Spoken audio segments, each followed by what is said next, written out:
Hi. So, because the weather is so atrociously bad, even though the sun's out right now, I'm doing this one in my backyard. So welcome to my backyard. Look at that. Oh, I just dropped the lesson.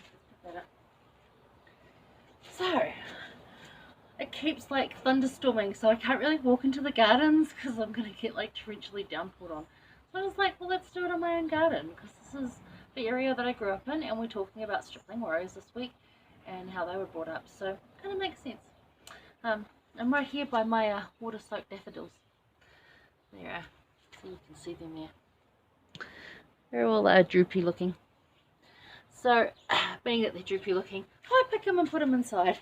I might like it better in there.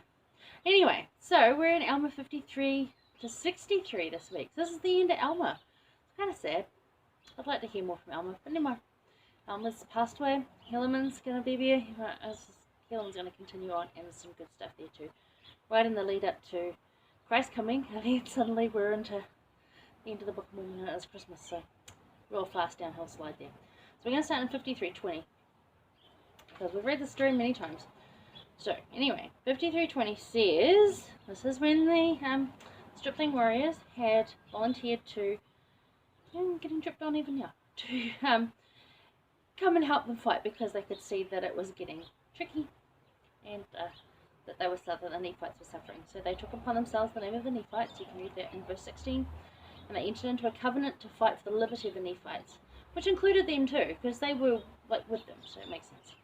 But in verse 20, it's really cool. It says, and they were all young men, and they were exceedingly valiant for courage, and also for strength and activity. But behold, this was not all. They were men who were true at all times in whatsoever thing they were entrusted. You can look at verse 21 too, and verse 27, I think it's a couple of chapters over. Oh yeah, 56. Talks about just how awesome these young men were. 256, I don't know. I've forgotten now. Anywho, they were good. Good young men. Now, there's much debate around how old they were, but they were young. And we're going to talk some more about them in the other insights this week, but I want to talk on this one is, what does it mean to be valiant?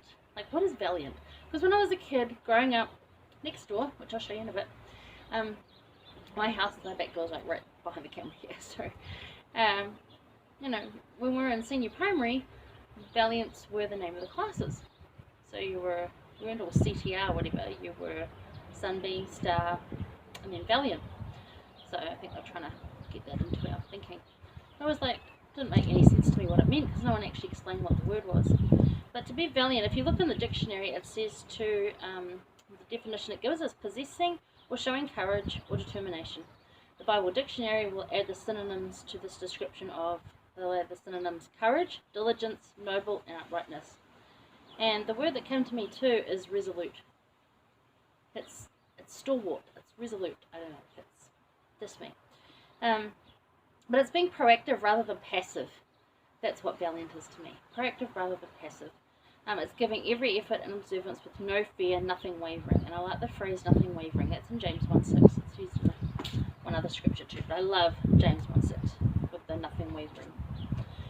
We are often ridiculed in many non-violent ways these days, mostly online.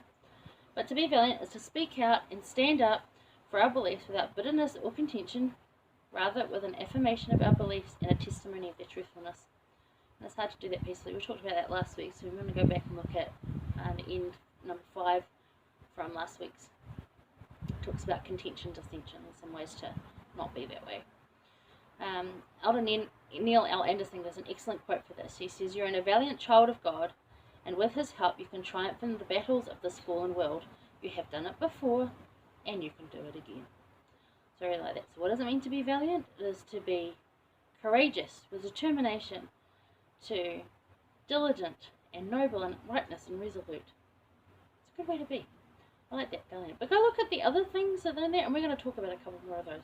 But there's some really, really good, qualities or attributes to try and have. Okay, so I'm going to take my rain-soaked daffodils inside, and I'll do the other 4 somewhere around here before it rains on me again. Okay.